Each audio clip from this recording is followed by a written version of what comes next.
এই ধানা ভাই যাবি? না খোকা, এখন যাব না, ভ্যানে চার্জ দেই।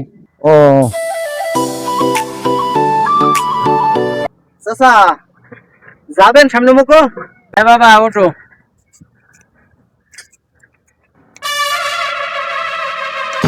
এই চাচা, তুই যে বললি ভ্যানে চার্জ নেই, তা গেলে নে।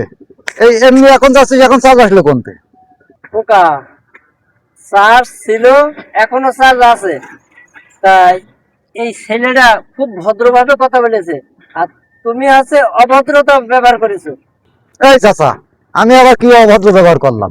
তুমি এসব পর বললে এই ভ্যানেলা যাবি, আর এই ছেলেটা কি বললে চাচা যাবেন। তাহলে কতটুক ভদ্র এই ছেলেটা, আর তুমি কত অভদ্র। ভ্যানাওয়ালারাও মানুষ, ভ্যানাওয়ালাদের সাথে দুর্ব্যবহার করতে নেই। বাবা, আমি তোমার বাবার বয়সে, তুমি যে দুর্ব্যবহারটা করেছো, এইভাবে দুর্ব্যবহার করতে নেই। কারণ ভ্যানাওয়ালাদের সম্মান দিলে তোমরাও সম্মান পাবা বাবা।